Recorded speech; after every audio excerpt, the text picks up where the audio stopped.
BRS శ్రేణులంతా కూడా ఇక్కడికి వచ్చారు. నిన్న కూడా మనం ఇక్కడ చూసాం, సెలబ్రేషన్స్ పెద్ద ఎత్తున చేసుకున్నారు. ఇప్పుడు కూడా కవితకి గ్రాండ్ వెల్కమ్ చేయడానికి కూడా వీళ్ళంతా రెడీగా ఉన్నారు. ఇప్పటికే విమెన్స్ అంతా బీఆర్ఎస్ కి సంబంధించినటువంటి కార్యకర్తలు అంతా కూడా వచ్చారు. సో ఏం చెప్తారు, ఎంతమంది గ్యాదర్ అయ్యారు, ఎలా వెల్కమ్ చేయబోతున్నారు?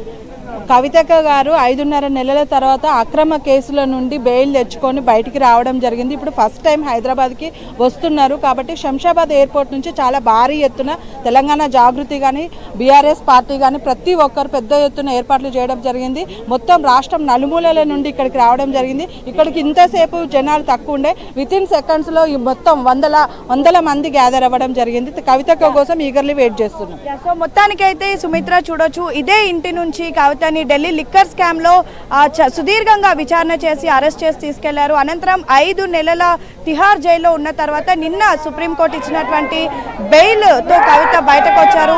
నిన్న నుంచి కూడా ఢిల్లీలోనే ఉన్నారు. నిన్న నైట్ ఢిల్లీలో స్టే చేసి ఈ రోజు కాసేపటి క్రితం 2:30 ఫ్లైట్ కి direct Begum to Shamshabad airport కి చేరుకున్నారు. మరి కాసేపట్లో జూబ్లీహిల్స్ లో ఉన్నటువంటి తన నివాసానికి రానున్నారు. అనంతరం ఇక్కడ ఉన్నటువంటి ఫ్యామిలీ మెంబర్స్ ని, కొంతమంది బీఆర్ఎస్ శ్రేణుల్ని కలిసి ఫామ్ హౌస్ కి వెళ్లి కేసీఆర్ ని కలిసేటటువంటి అవకాశాలు కూడా ఉన్నాయి. సుమిత్ర,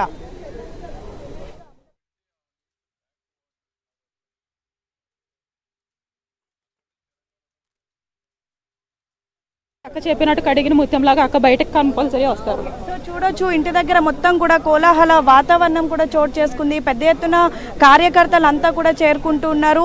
ముఖ్యంగా ఇప్పటికే మనం చూస్తున్నాం, శంషాబాద్ ఎయిర్పోర్ట్ నుంచి కూడా ఘన స్వాగతం పలుకుతూ ఉన్నారు.